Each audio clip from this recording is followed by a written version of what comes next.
In, a podcast of storytelling and interviews with your host, Winter Olympian Mercedes Nichol.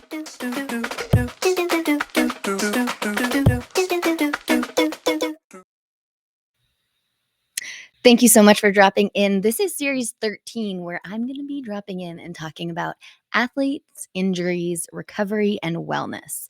In the world of high performance athletes, injuries are inevitable, but recovery is an art. Welcome to our new series, Athlete Injuries, Recovery, and Wellness, where we dive deep into athletes' physical and mental journeys to overcome setbacks and return stronger than ever.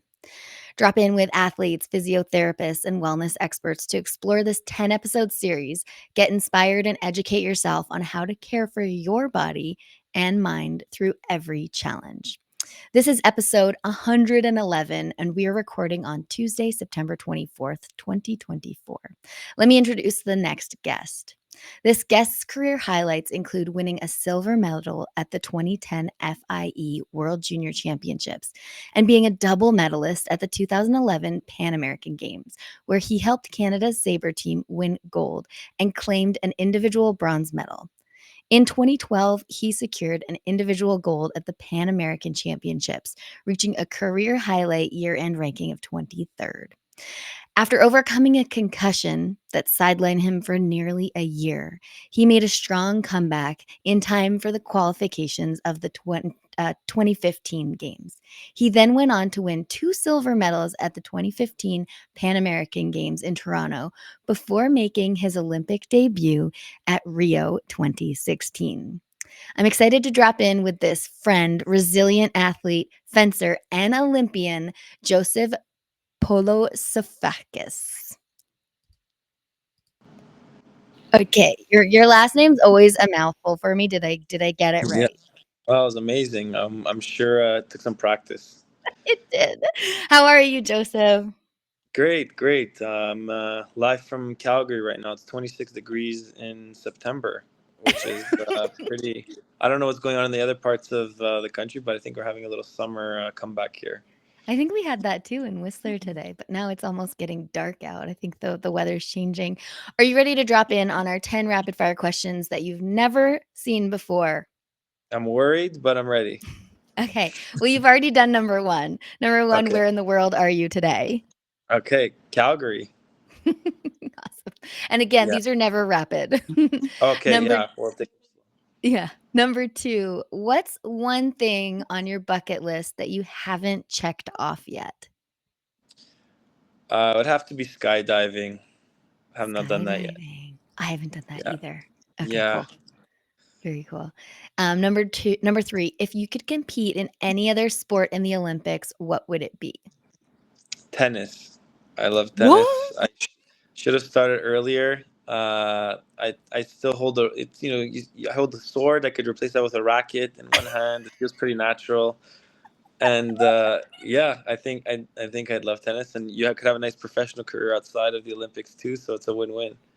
True. When did you start playing tennis? I started at like 27 years old, so like a little bit after Rio. Like I missed the boat. I was like 20 years too late to start, but I'm not any good. I just like playing it.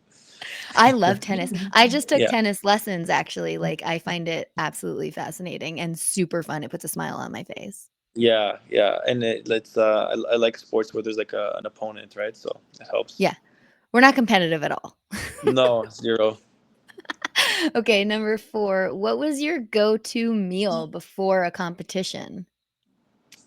It was pretty boring. I loaded up on carbs, so like pasta or some kind of any carb that I could get to just get some of that energy, and then loading up. So I didn't have anything specific, except I did want to have some carbs in me.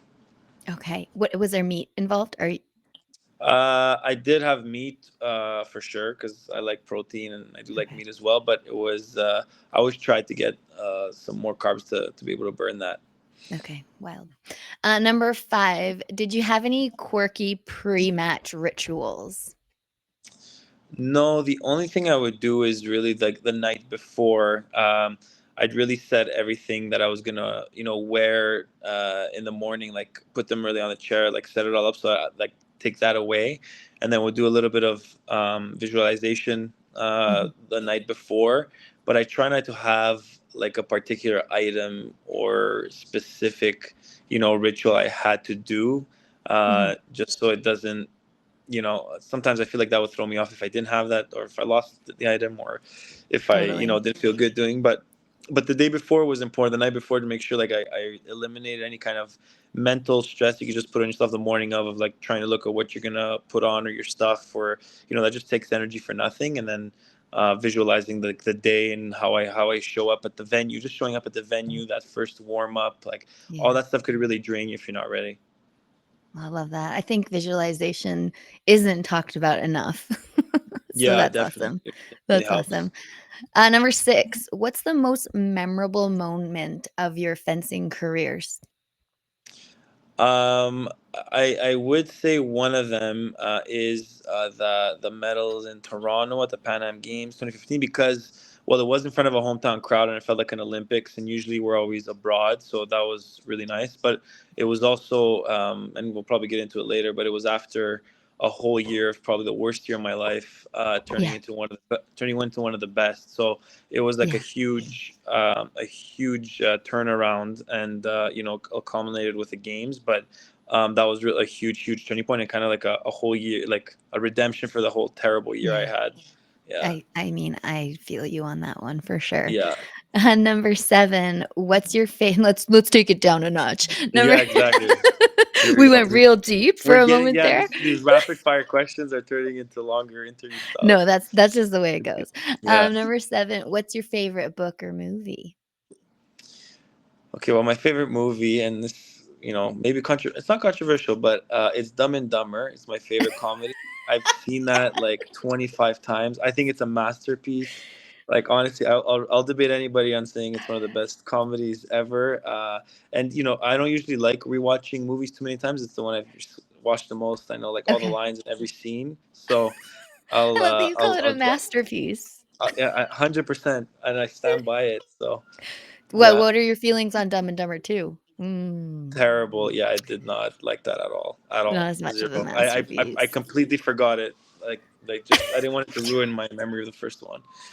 I know it. Yeah. I feel like Adam Sandler's got Happy Gilmore 2 coming out, Oh, ugh, but I don't know. I know. I I hope I hope it'll be good, but I know, me too. I hope it's gonna be good too. Do you read any books? Do you have a favorite book? yeah, yeah. I do read a lot of books. The I've read a couple of different types of books. I used to do a lot into the mystery thriller a long time ago. Yeah. I was into a lot of those. Like Agatha Christie type novels, Yeah, or yeah, I had an author named Harlan Coben I used to read a lot of. okay. But the most recent book I'd say I really liked that I read, um, it was actually a autobiography, and it was Bob Iger's autobiography. So how he took Disney to the next level with like buying Marvel and the Star Right. Wars series, and just like that, all the whole like business side behind all this like cool marketing and movies we see, like how he Yeah. turned like all that from Disney into that next level. So that was a really interesting Oh, I like that. autobiography. Yeah, I I like learned a that a lot lot. about how to get big deals done, and how he navigated those moments. So I really like that a lot. Cool. Awesome. Number 8, what's the most memorable place that your fencing career took you? Uh, Memorable for good or bad reasons, or just Choose your own I adventure there. yeah, I've had some interesting places. But I'd say one of the most interesting would be Azerbaijan in Baku. Like that at the time, I really had never been there and knew what that was. I don't And even I know was where that is. Yeah, so Baku is Azerbaijan. You like the Caspian Sea. It's Okay. yeah, it's considered. I guess considered Asia. It's close to Middle East Asia area, Okay. and yeah, that was also where we did a historic World Championships, Junior World Championships team medal, where first time ever Canada won a medal at a Junior World Championships in a team, and still hasn't been replicated. So that was good memories in an interesting place, and that I never thought I'd ever go to. Wow. You Yeah. like your sport's so different than my sport. I don't even know like where you would normally travel to. I would assume Europe a lot. Yeah, it's worldwide. There's a lot of Hmm. Asia, there's North Africa, there's South America, there's Europe. Wow. It's really a worldwide sport. So there's Korea, there's Tunisia, there's Egypt, there's Azerbaijan, there's Uzbekistan, there's Eastern Europe. There used to be Russia a lot. So all over Europe, and then South Central America for Pan Americans, and there Yeah. was USA. So literally, pretty much all Everywhere. over. Yeah, Cool. Very cool. Okay. yeah. Now, if you could travel anywhere in the world, where would you go? I know it might sound not like pretty. Hmm. I think I have a couple in mind. I think I want to go to somewhere in Africa and probably Kenya or Uganda right now because it's like I want to go more. I've been to North Africa, but more like middle or Hmm. south of Africa, South. Yeah. to go see that part of the world because I haven't been there enough. Yeah, wow. Yeah. I've luckily been to Africa, and I do Oh, yeah. recommend it. Oh, Yeah, it's really? very, Yeah. very, very cool. Very cool. I went Yeah. when I was really young. Yeah. So I definitely like to go there because I feel like it's a very different experience. For sure. All right. Last rapid fire question. What's the one piece of advice you'd give to aspiring fencers?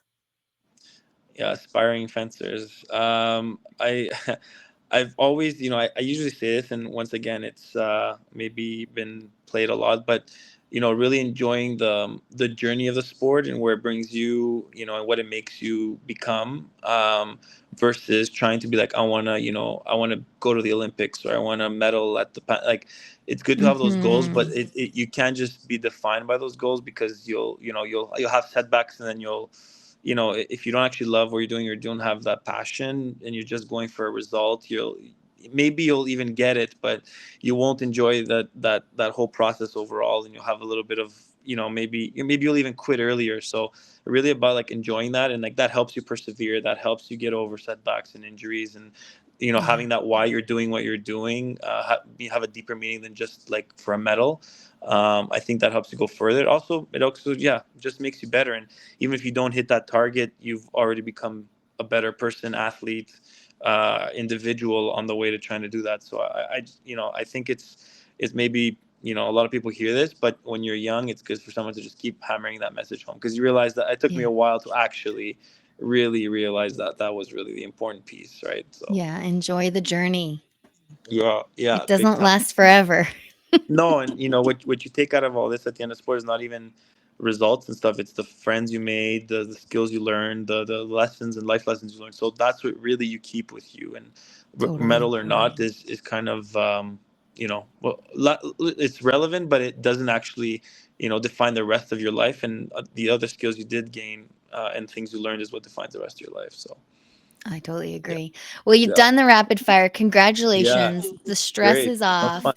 That was fun. Now we get to talk about, we're gonna go deep. We're gonna Okay. talk about let's talk about, before we get into your concussion, what were some other like injuries that might happen in fencing? But before we get into that, I want you to kind of explain fencing because we're in the saber fencing, and a lot of people don't know the different divisions of fencing. If you don't mind just like doing a little once over on that. Yeah, 100%. So fencing has three weapons, and the Mhm. three weapons are pretty much different sports. I've never done foil or epee. There's foil, epee, and saber. So I've never done Yeah. foil or epee really, and I just luckily started in saber because where I was at that school, that was the specialty, and it was like, okay, Mhm. well, you're doing saber, and that Mhm. became the sport I ended up doing. So that's the reason I'm in it, and it's a whole different sport. Saber, you hold the weapon, like everything in these sports is different Mhm. except the strip that you fence on.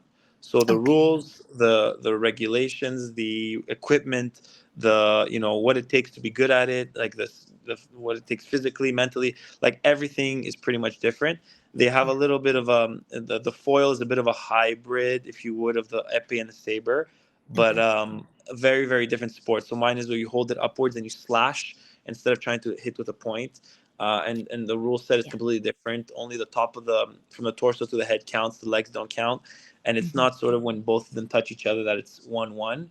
You have to have the priority of the attack to get the point, and to get that, there's a lot of sometimes subjectivity. So there's a lot of refereeing calls that sometimes are questioned or go under review or get you Mhm. upset because you think it's wrong, and it's a whole other mental aspect of this game is the refereeing and how to deal with that and the calls that you don't agree with and getting back on there and trying to refocus. So it's a whole other sport in itself, is dealing with the referee calls. Interesting, because Yeah. I've tried it with Sandra, um, and Yeah. the slashing, man, it hurts. Yeah, we have 3 layers, but at the high levels, people are hitting you very hard, It's and because they wild. want to they want to try, because you're trying to block them also, right? So they want to Yeah. hit hard enough that even if you block them, it sort of whips around the block or rips over. So it's like Okay. you're trying to really, go through the guy's blade and the parry, and it comes at you hard. So you don't realize it in the moment. Sometimes you do, even in the moment. Some people sometimes too hard. But Mhm. you'll come home and you have a bunch of bruises on your back and whips and, on your shoulders, on my hands. Or there's a hand that Mhm. doesn't have a glove that's been cut several times, or like, hit Right. bruises. So, sometimes there's even some unfortunate accidents, and thank God it hasn't happened recently. But where the actual blade, it'll bend so much it'll break with a force, and then that becomes very sharp, and people have gotten it in their hands or inside their hands, like sliced through. One of my friends had gotten it through the neck. Very, very rare things that happen, but it does. Right. So we have to be very careful.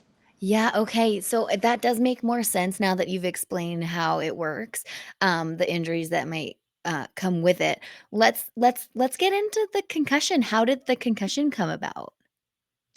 Yeah, so that is a really big part of my life that was very unexpected, but it happened actually. So it was in 2014. I had just graduated from university, and I'd been doing university part time, because I was trying to make London 2012, and I was training a lot. Hadn't made it. Took a little bit of a break from fencing after 2012, and then came back while doing school part time. And anyway, I finished my bachelor's after 5 years, 2014, and I was like, I'm gonna commit fully the next 2 years to going in for making the Rio Olympics. And Mhm. in that May of 2014, May June, we are getting ready for the World Championships of that year. And one of the activities we were doing, because we were at the fencing hall where we were in Montreal, I was training out of Montreal at the time.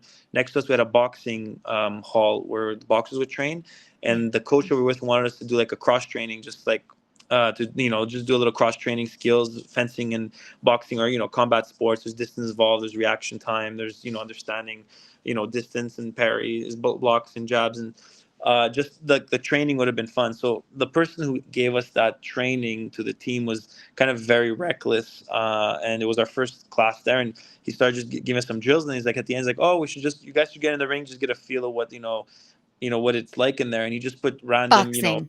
yeah, it didn't matter about height or weight. It was just whatever fences were there. So he put me with someone who was significantly like heavier than me, and we got Oh in. my He's just like, oh, for 2 minutes you try with these big gloves. It's not that bad. And we were just we didn't know what we were doing. We were just like wailing, and just you get into like instinctually just like hitting each other. And Yeah. I got hit across the head pretty hard. And at the time, I was just like, I just remember feeling instantly just a little bit like, oof, like a headache a little bit. And I was like, this is weird. So I stopped, and just over that same evening, I just started feeling terrible, not that great. And then that just triggered probably like an 8 months of hell, of probably the worst moments of my life, where I didn't make, obviously I didn't go to world championships. Mhm, I mhm. lost my karting because I didn't go. I was out of the top 30 in the world, and then I lost my karting to the government funding the for the year after. But just beyond that, I wasn't able to sleep. I wasn't able to work out. I wasn't able to be with people, like more than 3 people at a time in a room. Yeah, yeah. I couldn't do any kind of, watching TV was terrible. Listening to music too loud was bad. It was really brutal. Like I really couldn't do much. So I Yeah, started, instead of training to try and make the next Olympics, I was seeing specialists 3 times a week. And I didn't know when I'd get out. And sometimes you think you'd have progress, then something would trigger it again. And I was just very, very much isolated and at home. mhm, And, mhm. and that whole period was terrible, because I was just looking forward to being able to just do anything normal as an activity. I didn't even care about fencing anymore. At one point, I was just like, I just want to be a normal person again.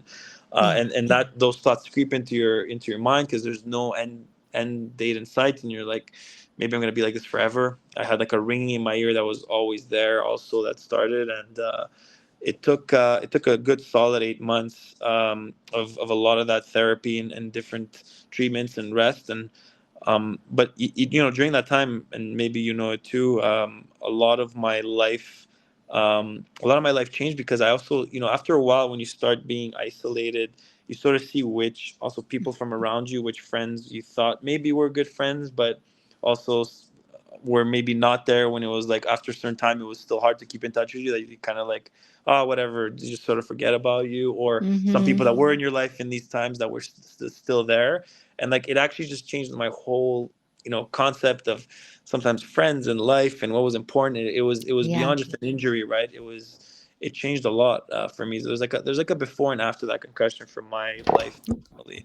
uh, Yeah. and um, and yeah, just to be able to eventually get out of that in 2015, and to sort of start dabbling with trying to go back into fencing. For me, when I got back onto a strip, a fencing strip for the first time, it felt so strange to get back there. But at the Yeah. same time, I lost all care about trying to make the Olympics and trying to get these results. I was just so grateful to be back on the strip and be able to just do fencing that I sort of regained my love for it, because I had become a little bit, after Yeah. 2012, I didn't get the Olympics, a little bit resentful, a little bit like wasted my time. Like I had other injuries, Mm-hmm. bunch of other injuries before this as well. And I was just like, what have I let, what, I did all this for nothing. And when I came back into trying to make Rio, I was coming into it with a good attitude, but it was still like, oh, I just want to make this Olympics. I really feel like it got away from me, but I wasn't, I hadn't really fallen in love again with that sport. I had been doing it for so long, and this really helped me reset, and then Mm-hmm. get back into it with really the right mindset of like, I'm doing this because I love it, and if just for the fact that I'm able to get back on here and even attempt to make another run, I'm just Yeah. grateful that I'm able to do this, and reconnect with all my fencing friends around the world, and being able to go train again with other people and in other countries and try to get my skills up again. And it was just like trying to get better. That's all I Yeah. cared about. And it was crazy what happened after that, where I came back in a slow start, but I did a couple of results on the year where the qualification started, because it's 1 year of qualification from 2015 to 2016. And when I got back during that year, there's 12 competitions around the world, and it's like after 1 year, it's like where you are in the continental ranking. So they only take one person from Canada down to Argentina. They take one person from the continent, and it's Oh, not like you have to be what? To top. the Yeah, Olympics? yeah, like you don't have to be in the top in Canada. It doesn't matter. It's the Oh my continental God. rankings. So you take one person and then one team. So the USA team was being taken, then it would take one person after that, and you had to be one of those people, which was crazy, right? Yeah. So anyway, so at the time, I did, near the end of 2015, I came up with a really good result when I went to a Moscow Grand Prix in Russia and did a top eight in the world, and then did a couple of top 32s. And that top eight in the world had never been done before, except by me a couple of years prior. So it was like a coming back to my Yes. roots and doing well. And then culminated with the 2015 the Pan Am Games in Toronto, and just had a couple of good results that near the end of that period I was in the position to qualify. And I still remember I qualified, and I was in Korea when I qualified in Seoul, and I still have just that picture. I have a picture of me and the coach at the time, like the moment I knew I was qualified. I just have that, just a memory forever of being like all that, what that led to and what it took to get there. Like I'll never forget that, right? So it was a huge journey. It's so amazing. And like we've Yeah. talked about this before, not on the podcast, but just how similar our stories are. I do want to go back and talk about you talked about you had therapy and you had people that helped you, and I want to kind of break down who those people were that you were getting support from when you were Yeah. recovering, and like what did that look like, because that's what really intrigues me. Because when people ask me, oh well, how do you overcome a concussion, I was like, well, there's no one simple answer. Like I No. went to 14 different doctors and I had to find them myself. So Yes. I want to hear about your journey in that essence of everything. Like who helped you? Let's start there. Yeah, so in Montreal we have this sports center called INS Quebec, and it's like there's a lot of national teams that are centered out there. And I went to see initially the sports doctor there, who she sort of helped quarterback who she would send me to see. So I was seeing that main doctor who she had studied a lot about concussions, and she was kind of like a known figure in that world. Her Okay. name was Suzanne Leclerc, and she referred me to a couple of people who were associated to the training center. Mm. Um, Because if not, usually normal doctors really don't really know. They're like, rest and take your time. But if you have to come back to athletic performance and you Mhm, have to really come back to 100%, you don't have all the time in the world. mhm. You're trying to come back quicker, right? And hopefully this becomes even more commonplace now. I'm sure it's gone even better. But what I was seeing was I was seeing a kinesiologist, an osteopath, and a neuropsychologist. And they had even recommended I go see a therapist, like a psychologist, right? Like that's like Yeah. a fourth piece. But I was, yeah. So the kinesiologist was helping me regulate my heart rate, because what it was is that you were injured, and this injury sort of your sympathetic and parasympathetic system were a little bit out of whack, because you're always on, like the alarms were on at all time, Yeah. right? So Fight or flight. yeah, exactly. So my body couldn't sleep, couldn't relax. That's why apparently the Mhm, insomnia, that was a big part of it. And mhm. then also, your heart rate was kind of constantly elevated, and like you would, when you'd work out too hard, it would just trigger things like, Yeah. oh, Wait, I hey, be wanna talk careful. about the insomnia, and when you Yeah, say insomnia, you just, like, could not fall asleep? yeah, yeah. I couldn't fall asleep like overnight. Then like I would be Okay. like just wide awake, just like I'm not falling asleep. It doesn't matter what Okay, time that's of super interesting because I would sleep for, like, 15 hours a day but not feel rested. Yeah, I had the opposite effect. It's like I couldn't really sleep, and Wow. yeah, it was. I was just like it was brutal.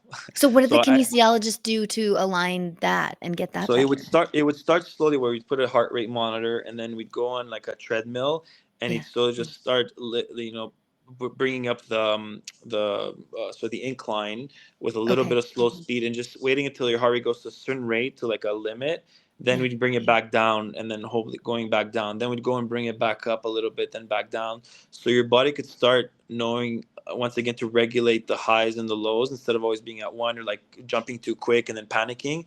And it, Yeah. it slowly, you could see that my heart rate was progressing. So if you really tracked it, you're like, okay, well, the spikes are getting a little less high, you're coming back a little lower faster, because sometimes you get stuck at a high spike, because you're so it's so on edge that you're like, it's not coming down, and like Yeah. it would not come down properly, like your system was just out of whack. Yeah, So for when sure. you start actually looking at that level, you're like, okay, when you start realizing, okay, your heart rate's coming down faster now, and in line more with what it should be, you start seeing some progress.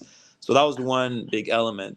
And then I was seeing a neuropsychologist, and Uh-huh. he was great. And he invented this system that he uses to train a lot of people with like these reaction time with your eyes. Oh, And yeah.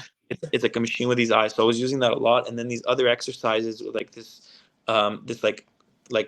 distance and close. It would be this like paper, and there was this image Mhm. that you had to focus on. When you focus it and go to 3D, and you had to just slowly bring it back out and then back in, and then keep that 3D image Yeah. coming out. It means like you're focused. So it trained, like, because when you get a concussion, like your eyes could be really out of whack too, and that creates Mhm. all sorts of sensory problems. And he would actually do this test of seeing like what I don't remember what it actually showed, but like he would do this test to see where my eye levels were, or like what it was seeing, and you would see progress over time. He's like, yeah, you were at this when you started, now we're here, and it would Yeah. actually correlate with better results for my symptoms. So like when I was actually progressing with this, it would really help me. So doing that with that therapy, the kinesiologist, and then an Yeah. osteopath, working around the I neck, know.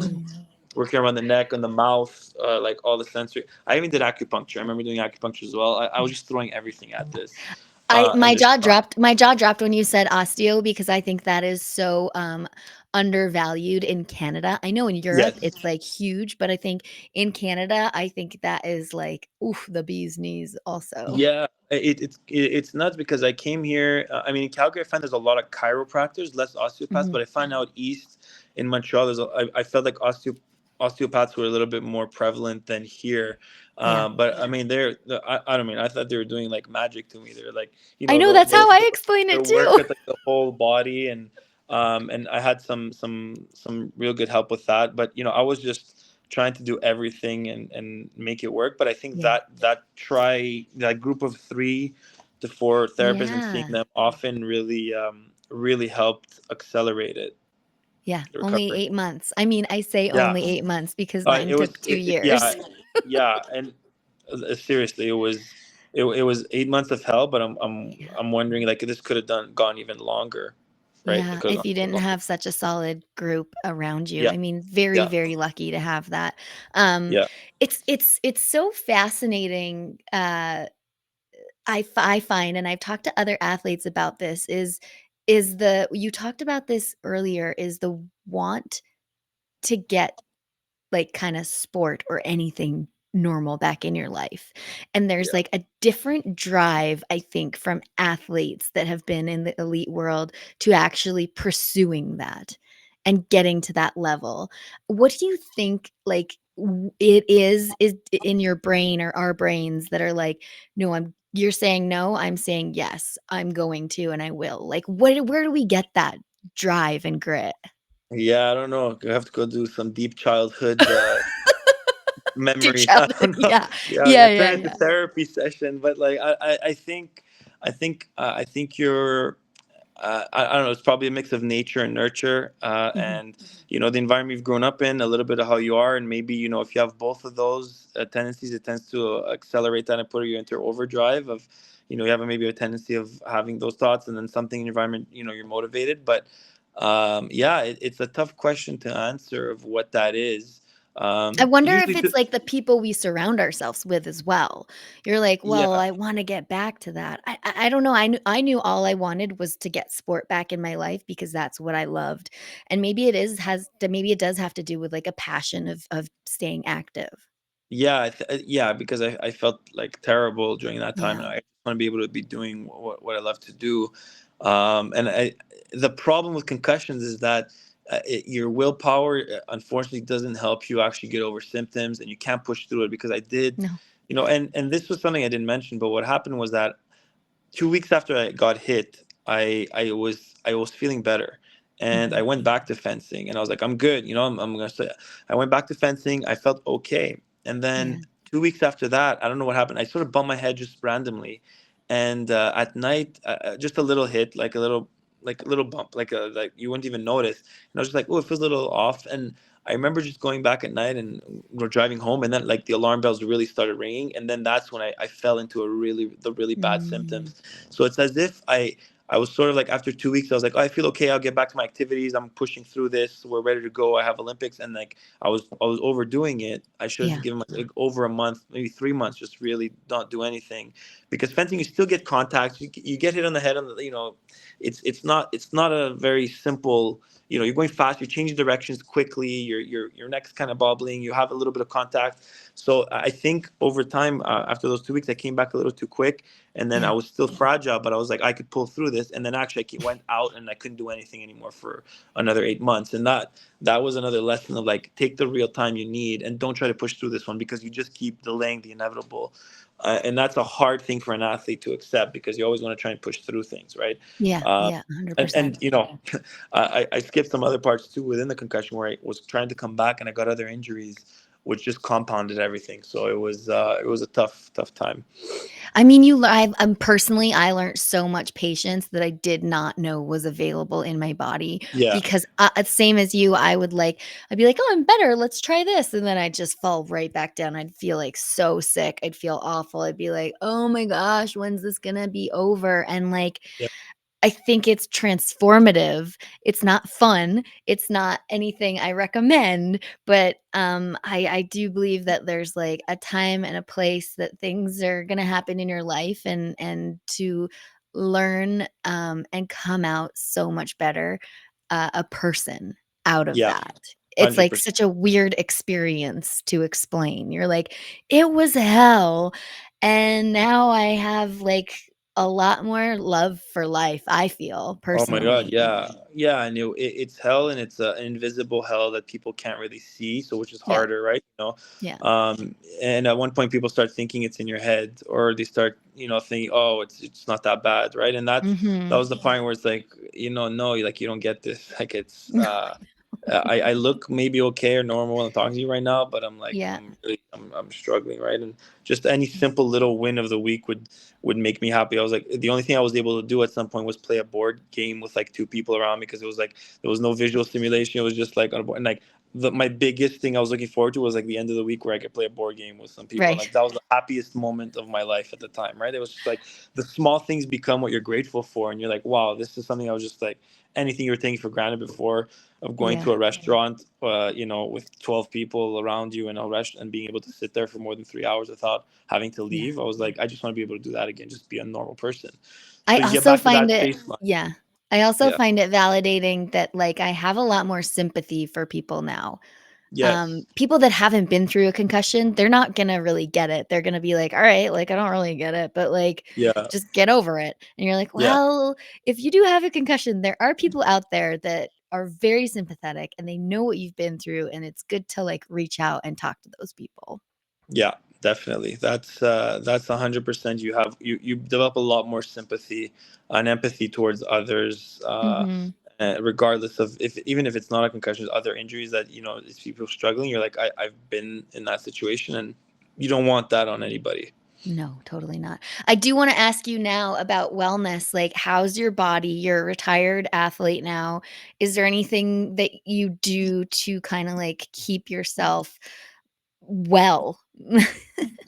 Yeah, I definitely use a lot less of those things I used to do, and that's kind of just I started working a little bit, and it's you get into that routine, but I don't go as much to an osteo or a massage Mhm. therapist, even though you have benefits and all that when you're working, but you kind of just do it less.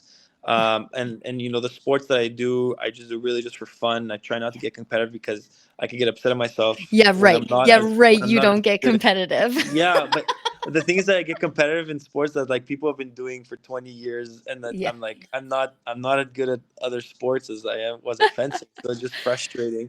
Yeah. But I try to get better at all of them, and I just try to do it for, once again, to like the love of just getting better at it versus trying to be the best at it at this type of point, right? So That's it's fair. it's a different mentality. I try to do group fitness classes; those are fun.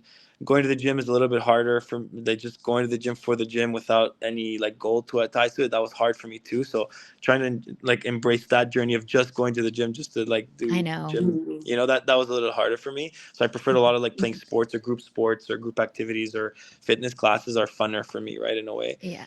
because it gets like that adrenaline going a little bit differently, and there's like a goal.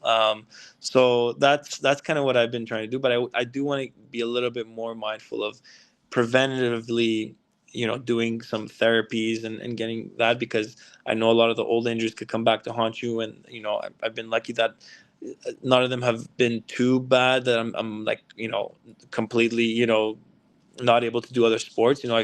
I've torn ligaments in my knee, I've torn my labrum in my hip, I've had herniated discs in my back, I've torn my ankle, I've had like tendonitis in my shoulder. I've pretty much had everything, and I'm doing okay now, right? Just like living within the bounds of like not pushing it to the limits, right? So Yeah, I'm for okay with sure. that. And how does your body feel as a whole? Like, you feel healthy, fine to live the retired life of an athlete? Yeah, like I said, I'm glad I don't have any permanent physical, feeling pain every day. Maybe Mhm. maybe it's coming in a lot of years, because like 18 years of just doing that sport it's bad. It's like your ligaments have taken a beating, and your back and Mhm. your knees and shoulders and all that. So I definitely maybe later, but I do a lot of I started skiing. I'm hiking a lot in Alberta, doing a lot of trying to do a lot of outdoor activities, and I'm holding up, so my body's Awesome. still there together, right? So So fingers good. crossed. Yeah. That's great. Awesome. So, I just wanna go over a couple takeaways I took from our talk today. I'm never gonna forget your favorite movie, Dumb and Dumber, because you said There it we was a go. masterpiece, a There we masterpiece. go. Um, Well, you and should I go do watch it tonight. Watch it I tonight. And might. yeah. I do think, just from when you were an active athlete, the visualization before the night before, and how important that is, for all athletes to do. And then when Yeah. we talk about how you kind of, recovered with the kinesiologist, osteo, and neuropsychologist, um, just so important to understand that it's not one blanket thing that's going to help you recover from a concussion.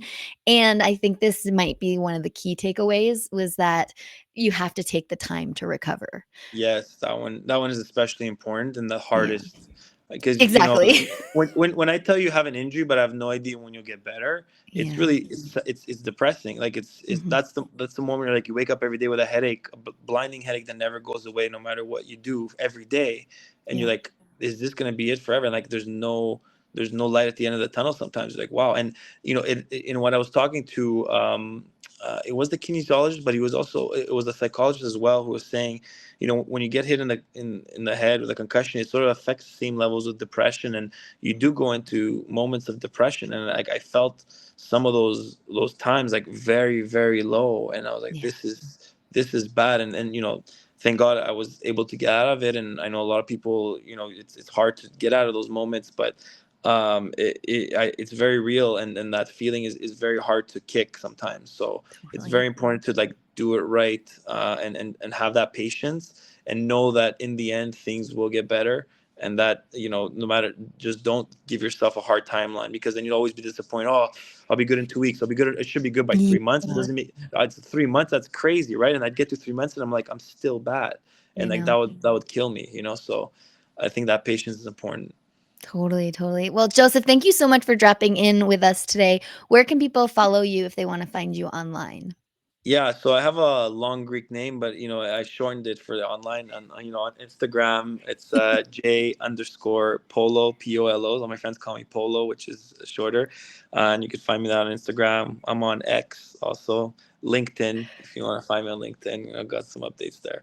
Are we But yeah, calling it X now? I haven't even, I'm not ready to call yeah, it I know, X. I I know. know I've changed some of the Formerly things, and known I'm as like, Twitter, but yeah, it's called X. uh, Yeah. it's happening. I'm Okay. I'm yeah, I'm there and I'm still there. So Awesome. yeah. So thanks for having me. It was great, and I'm glad you're doing this, and really bringing to light all these different backgrounds and injuries, and Yeah. normalizing a lot of these situations, which when you're in the moment you feel like you're the only one going through it, or that nobody understands you, and to Mhm. have this is really important.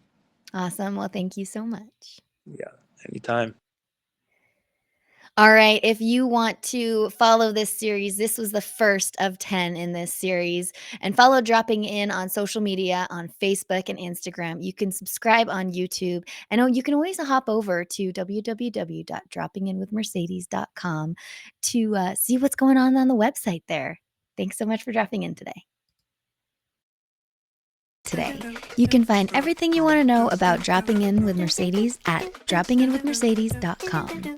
Don't forget to subscribe on Apple, Spotify, and YouTube. Thanks, DJ Kenosis, for the music, and my mom for the intro voice.